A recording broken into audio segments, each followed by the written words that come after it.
Hoje eu vou revelar toda a verdade.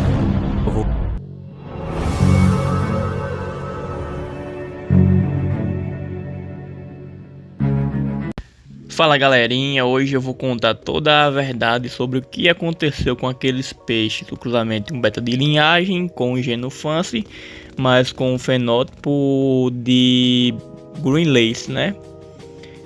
O cruzamento dele com a fêmea comum. O que aconteceu com eles depois de adulto, o que é que eu fiz, né? Que tanto me perguntam e eu sempre procuro fugir do tema. E hoje eu vou esclarecer tudo pra vocês. Para quem acompanha o canal, viu eu desenvolver eles da fase larval até a fase adulta, né? E do nada eles sumiram e eu não fiz nenhum vídeo mostrando o que aconteceu. E hoje realmente eu vou falar tudo o que aconteceu sobre eles. Bom, eu, como todo mundo já sabe, né? O pessoal que acompanha os vídeos sabe que eu moro em um apartamento e aqui a questão do espaço é bem limitado. Eu trabalho aqui num espaço de 1 metro por mais ou menos 60, 70 centímetros, então é um espaço bem reduzido. E isso fez eu pensar em algo que pudesse me ajudar a logística do espaço. Então eu resolvi fazer um experimento. Experimento esse que eu até postei um vídeo aí no canal, vou estar passando algumas imagens, né, para vocês verem. E esse experimento fez com que eu diminuísse a questão do espaço, certo? Só o que acontece, eu já tinha feito esse experimento com alguns alevinos recém-nascidos, sei lá, tinha uns 20 dias e eu tive um bom resultado. Todavia, eu infelizmente vinha fracassar nesse experimento. E o motivo de eu ter fracassado nesse experimento, acredito que foi a questão da amônia. Mas por que amônia?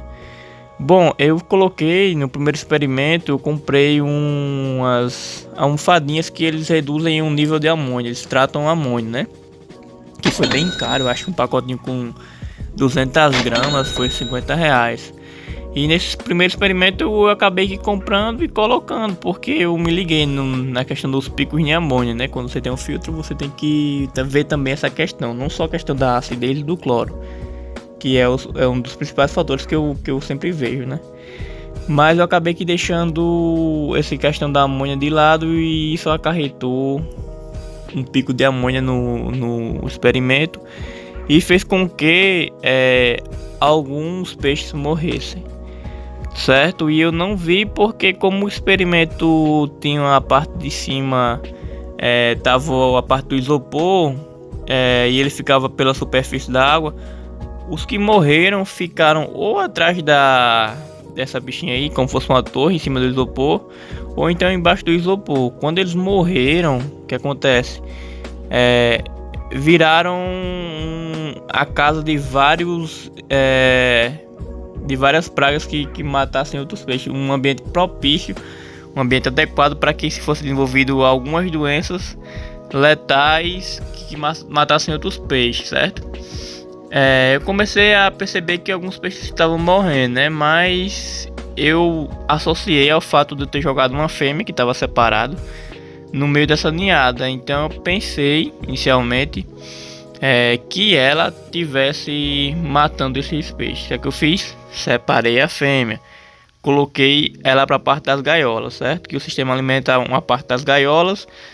A água pega a água da gaiola e joga lá pra cima, onde a água estava com os outros alevinos. Beleza. Tirei a fêmea, separei a fêmea. Só que acontece, os peixes continuavam morrendo. Então eu comecei a me preocupar. E do fato de eu ter associado a morte dos peixes à fêmea foi porque nenhum apareceu sinal de ictio ou dínio, que geralmente é a doença que mata no frio, né? Só que isso aí já estava bem no início. Aí foram morrendo. Morreu uns 10 a 20 depois que eu tirei a fêmea. E só que nenhum tinha final de ictio, odínio ou alguma outra doença. O corpo tava aparentemente bom, né? Só que acontece, né? Eu comecei a tratar os peixes, mas foi uma doença tão... Até hoje eu não sei o que foi que aconteceu. Os peixes não apresentavam nenhum um sintoma exógeno. assim, de estar com uma escama com algodão ou com ponto branco ou qualquer outro tipo de doença. E simplesmente eles deixavam de comer. E a partir daí, a partir do quarto, quinto dia sem comer, eles morriam. E eu tentei tratar, trocar água, colocar sal, dar banho de sal. Só que infelizmente não deu certo, então eu perdi uma boa parte da ninhada. Inclusive, eu até tinha colocado duas fêmeas de Yellow junto com essa ninhada, então infelizmente eu vinha perder essas duas fêmeas de Yellow. O que eu tô aqui em casa, resumindo tudo, o experimento infelizmente veio a fracassar, porque tinha uma quantidade muito alta de peixe. Voltando aqui, que eu acabei recebendo uma ligação e que tive que cortar o áudio, né? Devido a ter uma grande quantidade de peixe, isso elevou a questão da amônia e eu não me liguei para isso, né? Também eu não gostei muito do resultado dos peixes inicialmente, porque não apresentaram uma coloração tão boa. Mas já pro finalzinho até que eles estavam apresentando até uma questão do colorido bem bacana, né? Mas eu também nunca gostei muito do Fancy. Eu reproduzi só pra ver se saía alguma coisa diferente, alguma coisa legal. Mas também eu acredito que eu não cheguei a tratar os peixes 100%, né? Por isso que eles vieram também a óbito, né? Eu não fiz o banho de sal todo dia, como eu coloco nos vídeos aí. Eu não troquei água todo dia, então por parte dessa doença ser tão agravada, foi assim, eu tive os cuidados, mas não tive tanto cuidado, porque também já estava meio que desgostoso com a ninhada, não veio nenhum peixe do meu agrado, então eu fiquei meio que desleixado com relação.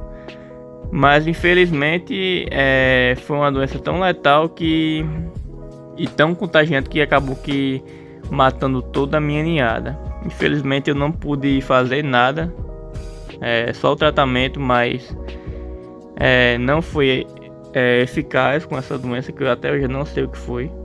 Os peixes, como eu falei, não apresentaram nenhum sintoma externo de seja ele um icto, um odínio ou então aquele inchaço. Não apresentaram nenhum sintoma, então eu pensei que eles estavam normal, né? Só que infelizmente foi igual fazendo analogia ao coronavírus, né? Que tem nada a ver, mas foi algo tão silencioso que acabou matando toda a minha ninhada. Eu cheguei a ficar com nenhum beta dessa ninhada. Era uma linha que bem antiga, que eu digo assim, que eu tinha cruzado, né? O pai dessa linha que eu tinha de azul com a fêmea de Fancy do silo. E desses filhos eu acabei cruzando o que sobrou, né? Acabei cruzando com essa fêmea que eu comprei no pet shop. Nasceu essa misturada aí. No finalzinho, antes deles irem para os experimentos, eles estavam saudáveis. E todos com até a cor bacana, né? Na imagem aí da thumbnail vocês veem que eles estavam com a coloração bem top, bem bacana. Estavam todos saudáveis, mas infelizmente por um descuido meu, na verdade, eu pensei que estava até tudo certo, né? Um filtro bem grande pro espaço, cheio de brita, de biologia. Eu pensei que não fosse acometer eles a isso. Mas eu também não tratei. Eu me desliguei tanto que eu não coloquei nem a folha da castanhola para atuar como forma preventiva. Então, quando a doença chegou, devido ao pico de amônia, alguns morreram, ela encontrou espaço nesses peixes, um espaço propício para se desenvolver de forma letal. Se alojou e infelizmente eu não consegui frear essa doença. Então, a verdadeira história com relação aos meus alevinos é que o meu experimento ele fracassou e infelizmente eu perdi toda a ninhada dos meus alevinos de beta, né? Os filhos de Fancy com a comum. E essa é a verdade com relação aos peixes, né? É uma verdade triste, mas que tinha que ser contada. Então é isso aí, pessoal.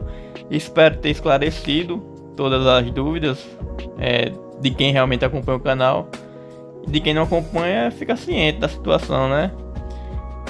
Se for fazer experimento, ter cuidado com o pico da amônia e trabalhar sempre de forma preventiva. Como eu sempre trabalho, eu acabei que por um vacilo meu descuidando.